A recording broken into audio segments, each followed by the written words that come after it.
Hello, good evening. आज हम मौजूद हैं मिस्टर प्रशांत मिश्रा जी के साथ, जो कि ट्राइनेजी प्रॉप सॉल्यूशंस ट्रोइका के डायरेक्टर हैं। इनके साथ हम आज बातचीत करेंगे कुछ रियल एस्टेट मार्केट के बारे में और जानेंगे कि लखनऊ का रियल एस्टेट मार्केट कैसे वर्क कर रहा है और कहाँ पे चल रहा है, किस दिशा में जा रहा है। तो आइए मिलते हैं मिस्टर प्रशांत मिश्रा जी से। Thank you. Hello, good evening sir. Thank you Arman, thank you very much. बताओ सर, आपसे कुछ जानकारी चाहिए थी लखनऊ मार्केट के बारे में। कुछ जानना था कि कैसे वर्क कर रहा है इस टाइम।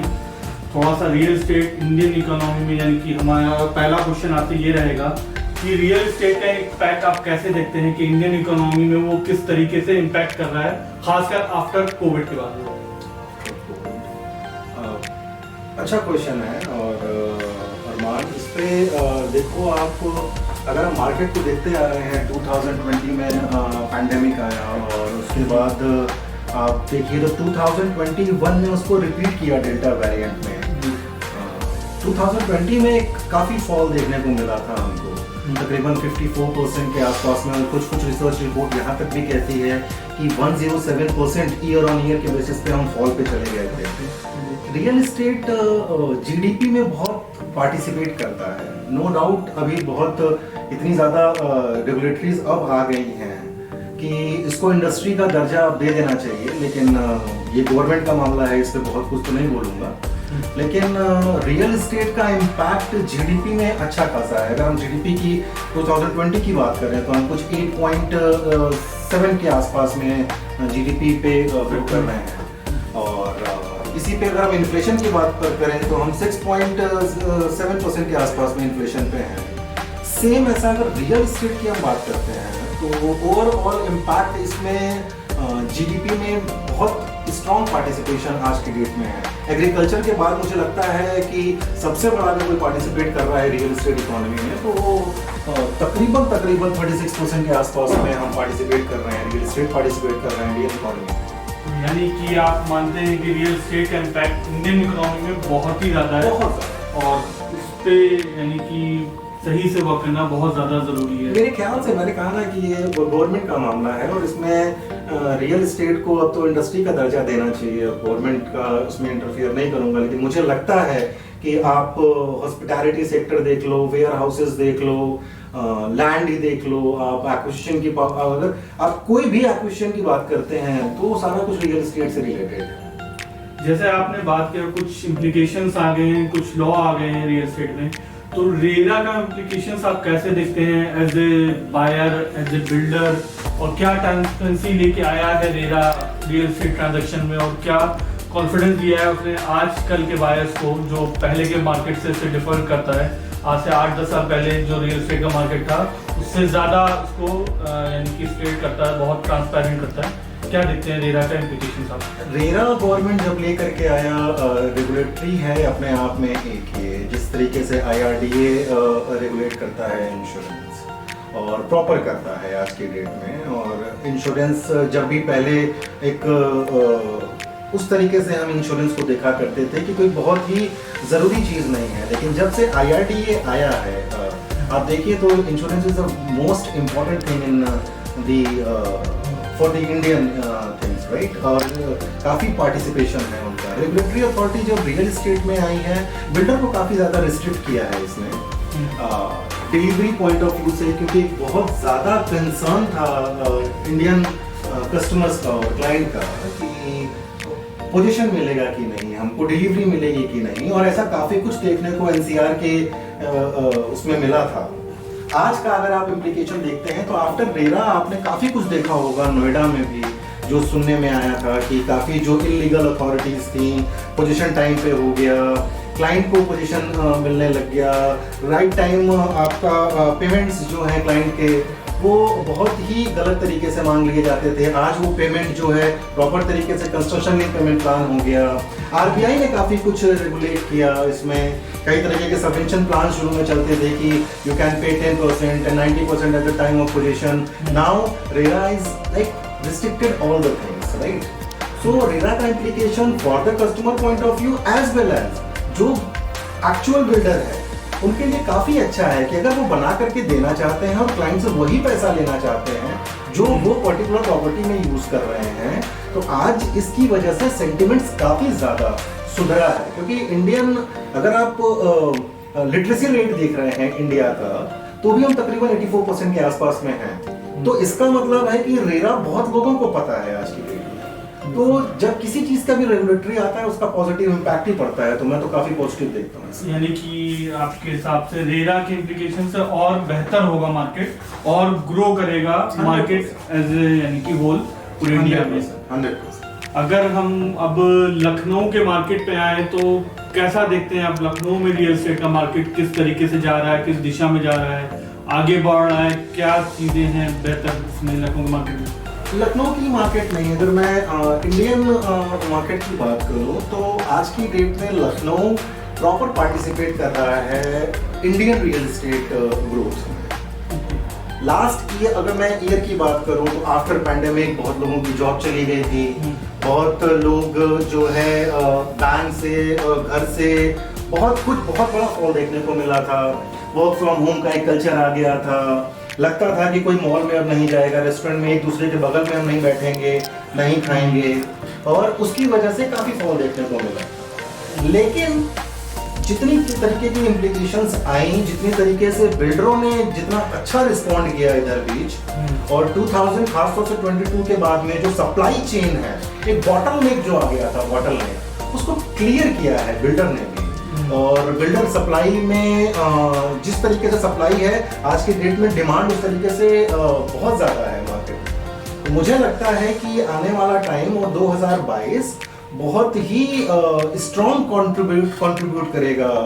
लखनऊ की बात आपने पूछी है मुझसे, तो लखनऊ नॉट लास्ट एनसीआर की बात करूं तो एनसीआर का पार्टिसिपेशन, क्योंकि हम एनसीआर के उसमें कहीं ना कहीं काउंट होते हैं, तो इंडिया में टोटल जो सेल हुई थी 2021 में, वो तकरीबन उससे 107% के आसपास में हम ज्यादा हमने सेल की है क्वार्टर 1 में 2022 में, right. 99,400 something unit sold out हुई थी इन 2021।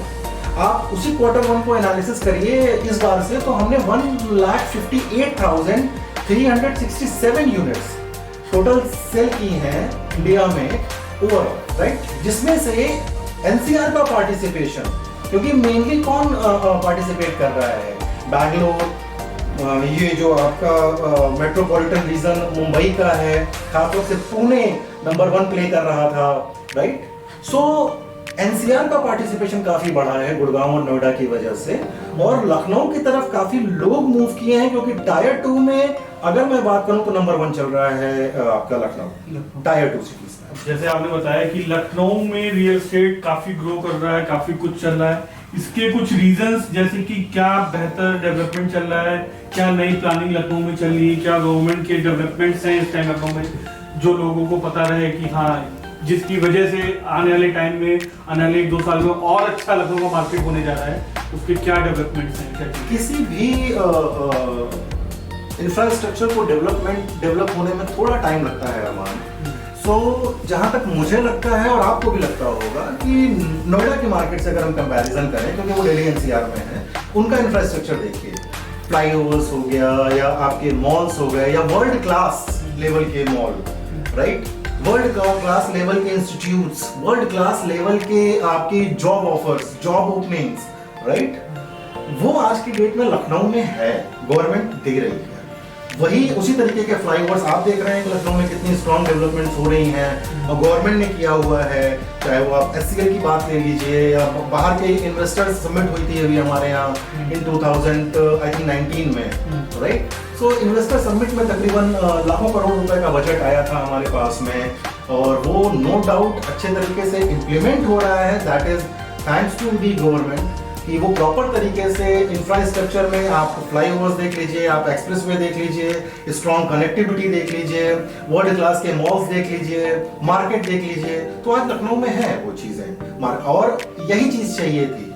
सबसे बड़ी बात जो है लखनऊ की मार्केट में जो मैं देखता आ रहा हूँ पिछले 3-4 सालों में एक चेंज, बहुत ज्यादा पार्टिसिपेशन जो था वो आपके एंड यूजर का था, क्योंकि यहाँ पे गवर्नमेंट जॉब्स बहुत ज्यादा हैं और वो वहाँ पे रहना चाहते हैं या उसको किराए पे देना चाहते हैं। लेकिन आज वो ट्रेडिशन बदला है। काफ़ी बड़ी कंपनीज, मल्टीनेशनल कंपनीज लखनऊ में हैं और आ रही हैं, जो इन्वेस्टर समिट में भी आई थी।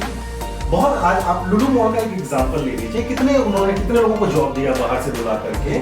आज उनको घर चाहिए, वो कहाँ रहेंगे? आइदर वो रेंट पे रहेंगे तो भी उनको घर चाहिए रहने के लिए।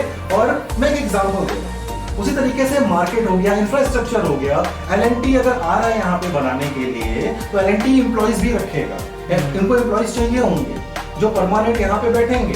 और ऐसी कई कंपनीज हैं जो जिनको घर चाहिए, तो उसी लेवल पे मार्केट सुधर रही है। नो डाउट लखनऊ के मार्केट मैं देख रहा हूँ कि काफी इंप्रूव है, और उसका रीजन सबसे बड़ी बात यही है कि गवर्नमेंट काफी सपोर्ट कर रही है। तो ये थे लखनऊ के कुछ डेवलपमेंट जिस पे आपने बात करी। तो इन डेवलपमेंट्स की वजह से आपको क्या लगता है कि लखनऊ में कौन सी लोकेशंस हैं? एज ए बायर मैं पूछना चाहूंगा कि मुझे अगर इन्वेस्ट करना है तो कौन सी मोस्ट 5 बेस्ट लोकेशंस या बेहतरीन लोकेशंस हैं लखनऊ में जहां पे खुद यानी कि मैं इन्वेस्ट करूं या प्रॉपर्टी लूं, तो आपके हिसाब से वो बेस्ट लोकेशन या टॉप 5 लोकेशंस लखनऊ में कौन सी हैं जहां पे इन्वेस्टमेंट करना चाहिए? अगेन अरमान, इस चीज का क्वेश्चन बहुत बहुत ट्रिकी है, लेकिन बहुत जरूरी भी है कस्टमर पॉइंट ऑफ व्यू से। लेकिन मैं मानता हूँ, और रियल एस्टेट नहीं मानता, लेकिन मैं इस चीज को मानता हूँ कि रियल एस्टेट में हमें क्लाइंट्स बनाने चाहिए, न कि कस्टमर। क्योंकि जो एक ट्रेंड है, customer is a one time goal, right? Client is a long term goal that can invest more and more with you, right? और आज इन्वेस्टमेंट बढ़ रहा है। मैंने कहा था कि पहले वाले क्वेश्चन में आपके कि जो डेवलपमेंट्स आ रही हैं उसकी वजह से जो इन्वेस्टर मॉड्यूल है वो थोड़ा सा हावी हुआ है लखनऊ की मार्केट पे, तभी लखनऊ की market year on year grow कर रही है और इंडियन इकोनॉमी में, इंडियन रियल एस्टेट इकोनॉमी में पार्टिसिपेट कर रही है। अब अगर आपका क्वेश्चन ये है कि आप ये जानना चाहते हैं कि लखनऊ में कौन से वो एरिया है, ये स्पेकुलेशन है, right? And that is totally depend upon the market as well. Everybody knows that. हमारे पूर्वज कहते आ रहे हैं, हम पहले से इस चीज को जानते आ रहे हैं कि जो सबसे प्यारी लोकेशन वही होती है जहाँ पे मार्केट डेवलपमेंट होती है। जो रिहाइश, हम वहीं पे जाते हैं जहाँ पे हम रिहाइश कर सकें। रियल जो है मार्केट अवेलेबल हो, स्कूल्स अवेलेबल हो, आपके हॉस्पिटल्स अवेलेबल हो, जितने भी नियर बाई रोजमर्रा की जिंदगी में जो इंफ्रास्ट्रक्चर इन्वॉल्व है हमारे यहाँ। आपकी लाइफ में देखिए तो आपको स्कूल चाहिए, आपको हॉस्पिटल चाहिए पास में, आपको पास में मार्केट चाहिए, राइट? वहीं रहना आप पसंद करेंगे। तो उस तरीके से अगर मैं बात करूं तो नहीं, लेकिन हाँ, Sultanpur road is going good, बहुत अच्छा कर रहा है इस समय। और वहीं के आसपास में इन्वेस्टमेंट थोड़ा सा बहुत ज़्यादा भी है और वो हमें करना भी चाहिए। सीतापुर रोड पे डेवलपमेंट्स हो रही हैं, कानपुर रोड पे हो रही है, रायबरेली रोड, और अगर आप देखेंगे तो ये जो रोड गई है आपकी फैजाबाद रोड, वो ऑलरेडी स्टैग्नेंट लेवल पे आ चुकी है, काफी बाराबंकी तक हम आ चुके हैं। And the good part is that अरमान कि हम SCR की तरफ जा रहे हैं। अभी गवर्नमेंट ने जो है अनाउंस किया हुआ था कि that state capital region, right? तो बाराबंकी की तरफ हम जाएंगे, हम सीतापुर की तरफ जाएंगे, हम इधर उन्नाव की तरफ जाएंगे। बहुत कुछ बढ़ता हुआ दिख रहा है रियल एस्टेट में लखनऊ की तरफ। यानी कि आपके हिसाब से इस टाइम लखनऊ की सबसे बेहतर लोकेशंस इन्वेस्टमेंट के लिए सुल्तानपुर रोड और रायबरेली रोड, इसके आसपास की लोकेशंस सबसे बेस्ट है। एक्चुअली जो शहीद पथ जिस रोड को कनेक्ट कर रहा है उसको वो है, और नो डाउट अभी अपकमिंग लोकेशंस में कुछ नहीं बचेगा, तो मैं तो IM रोड भी कहूँगा, प्रेफर करूँगा कि मार्केट है वहाँ पे और वहाँ के भी ऑप्शंस खुले हुए हैं। तो हमने बात कर ली डेवलपमेंट्स की, लोकेशंस की, रेरा की। तो अब mainly question as a buyer मेरा आता है, यानी कि मैं कहाँ पे सिक्योर हूँ? यानी कि आपकी नज़र में लखनऊ में इस टाइम टॉप प्लेयर्स कौन से हैं जिनके साथ जुड़ना ज़्यादा इजी है, ज़्यादा सिक्योर है और ज़्यादा बेहतर लॉन्ग रन में देख सकता हूँ? ऐसे कौन से प्लेयर्स होंगे लखनऊ में इस टाइम? ये मेरी ओपिनियन है अरमान, और मैं ये सिर्फ जब बोल रहा हूँ तो ये सिर्फ मेरी ओपिनियन है, और ये किसी की आप एक मार्केट के बहुत यानी कि रिच एक्सपीरियंस पर्सन है, तो आपका एक स्टेटमेंट मायने रखता है, तो उसमें आपके हिसाब से कौन बिगेस्ट प्लेयर है? मैं मेरी ओपिनियन दे सकता हूँ बिल्कुल। और वो ओपिनियन मैं दूंगा अपनी एनालिसिस से, अपने पास्ट एक्सपीरियंस से। बिल्कुल, that I have 21 years of experience। तो वो जो कहता है कि सब लोग कहते आए हैं, आप एज ए बायर बात कर रहे हैं अगर मुझसे, तो मैं आपसे यही कहूँगा कि आप उसमें एक क्राइटेरिया चुनते हैं हम, हमारे को मतलब बड़े बुजुर्ग भी यही कहते आ रहे हैं कि बेस्ट लोकेशन चूज करिए। Yes. And location based on, मैंने अर्लियर क्वेश्चन में आपके आंसर किया है कि वो लोकेशन कौन सी बेहतर है जहाँ पे इंफ्रास्ट्रक्चर स्ट्रॉन्ग, राइट। तो मैं बिल्डर पॉइंट ऑफ व्यू से बात नहीं करूंगा, मैं सबसे पहले लोकेशन की तरफ जाऊंगा। उसके बाद नो डाउट बिल्डर का बैकग्राउंड बहुत जरूरी है, बिल्डर का आपका ब्रांड बहुत जरूरी है, जिन्होंने क्या डिलीवरेबल्स किए हुए हैं और उनकी फिलॉसफी क्या है, उनकी आइडियोलॉजी क्या है। अगर ब्रांड सही है, लोकेशन सही है और उस प्राइस पे अगर आपको एक एक्चुअली प्राइस एनालिसिस होती है जिसके लिए हम जैसे लोग याद किए जाते हैं मार्केट में, हमको कुछ लोग याद करते हैं कि नहीं भाई आप क्या प्राइस एक्चुअली पर्टिकुलर सेगमेंट में होना चाहिए। सो प्राइस अगर आपको सही मिल रहा है तो लोकेशन फर्स्ट प्रायोरिटी है, नो डाउट। उसके बाद आप ब्रांड चुनिए, उसके बाद अगर आप चुन सकते हैं तो प्राइस की एनालिसिस करिए। और नो डाउट इस चीज़ के लिए कहीं ना कहीं आपको एक आइडियल ओपिनियन की जरूरत पड़ती है, तो इसीलिए प्रॉपर्टी मैनेजर का कॉन्सेप्ट आया हुआ है लखनऊ में, वही प्रॉपर्टी मैनेजर को हम फॉलो कर रहे हैं। तो आप बेसिकली कहना है कि you should go with a real estate consultant with yourself, यानी कि उनके आई थिंक आपको एक ज्यादा बेहतर आप डिसीजन बनाने में आसानी रहेगी। और एक आप ही देखिए अरमान कि आप टीवी लेने जाते हैं तो आप उसके ऊपर कहीं ना कहीं डिपेंड होते हैं, वो आपको आपकी उसकी स्पेसिफिकेशन बताता है, राइट। बिल्कुल। कि वो ओलेड टीवी है कि वो नॉर्मल सीआरटी टीवी है, कैथोड रे ट्यूब की टीवी है, राइट। तो आप इतना बड़ा इन्वेस्टमेंट करने जा रहे हैं तो आप अगर एक प्रॉपर्टी एक्सपर्ट को अगर इन्वॉल्व कर लेंगे तो उसमें मेरे ख्याल से कुछ नॉलेज ही गेन होती है उसमें, तो करना चाहिए। जैसे हम बात कर रहे थे कोविड के बाद इंडियन इकोनॉमी रियल एस्टेट की, तो कोविड के बाद बहुत सारी चीज़ें चेंज हो गई, जैसे कि आपका आईटी इंडस्ट्री का इम्पैक्ट हर इंडस्ट्री में बहुत ज़्यादा बढ़ गया, चाहे वो एफएमसीजी हो, चाहे कोई इंडस्ट्री हो, बैंकिंग सेक्टर हो, बहुत सारी चीज़ें बढ़ी हैं। डिजिटल प्लेटफॉर्म का इम्पैक्ट आप रियल एस्टेट में कैसे देखते हैं, वो कैसे इन्हेंस कर रहा है रियल एस्टेट इंडस्ट्री को, क्या इम्पैक्ट है उसका, या उसकी वजह से ज़्यादा आसानी हुई है या और दिक्कत बढ़ रही है डिजिटल प्लेटफॉर्म की वजह से? नहीं, मेरे ख्याल से जितनी भी टेक्नोलॉजी इन्वॉल्व होती है तो वो कहीं ना कहीं उसके प्लस पॉइंट भी हैं, उनके नेगेटिव पॉइंट्स भी हैं। मोदी जी ने तो कहा है कि नहीं हर चीज़ डिजिटल होनी चाहिए। आज हम यूज़ करते हैं, मनी ट्रांसफ़र इतना इजी हो चुका है, डिजिटलाइज हो चुका है। रियल एस्टेट इंफॉर्मेशन शेयर करने के लिए मेरे ख्याल से डिजिटल प्लेटफॉर्म यूज़ होते हैं और इंफॉर्मेशन की तरह ही रखना चाहिए डिजिटल प्लेटफॉर्म को इन प्रॉपर्टी, क्योंकि एक बहुत बड़ा चंक लाइफ का इन्वॉल्व होता है घर खरीदने में या कोई इन्वेस्टमेंट करने में, कमर्शियल प्रॉपर्टीज़ में। तो मैं यही कहूँगा कि डिजिटल प्लेटफॉर्म डिजिटल करने की बात तो बहुत लोग करते हैं, लेकिन एक्चुअली डिजिटलाइज कर रहे हैं वो केवल एक लीड जनरेशन के लिए, राइट। उसके बाद जो आपकी मेन चीज आती है उससे कई लोग भटक रहे हैं, दैट इज कॉल्ड प्रोफाइलिंग। उस क्लाइंट को, उस कस्टमर को क्या चाहिए, उस कस्टमर को क्या चाहिए, क्यों चाहिए, कितना चाहिए, कैसे चाहिए, इसके पीछे बहुत एनालिसिस की जरूरत पड़ती है। और इसको डिजिटलाइज मेरे ख्याल से किसी की आइडियोलॉजी को डिजिटलाइज नहीं कर सकते। ओके। तो डिजिटल आप अपने थॉट्स को कैसे डिजिटलाइज करोगे, राइट। तो मुझे लगता है कि हाँ इसके प्लस पॉइंट भी हैं इंफॉर्मेटिव लेवल पे, यस। और क्या वैल्यू एडिशन है, वैल्यू एडिशन है, लेकिन इसमें बहुत सोल्यूशन नहीं निकलेगा डिजिटल। ठीक है। आपने जैसे कहा कि गवर्नमेंट के बहुत सारे डेवलपमेंट्स रियल एस्टेट में लखनऊ के लिए चल रहे हैं, और यानी कि जो सपोर्ट कर रहे हैं रियल एस्टेट डेवलपमेंट को, कुछ चेंजेस गवर्नमेंट ने अपने टैक्सेस वगैरह इन सारी चीज़ों में किया, कुछ स्कीम्स भी लॉन्च करी, लाइक जीएसटी लॉन्च किया, एक टैक्सेबल चीज़ में पीएमएवाई चीज़ लेके आए, वो प्रधानमंत्री आवास योजना, लोन वगैरह में और रेपो रेट में चेंजेस करे। तो इस चीज़ों का इम्पैक्ट आप रियल एस्टेट इंडस्ट्री में कैसे? नो डाउट अरमान, आपके लिए ही अच्छा है।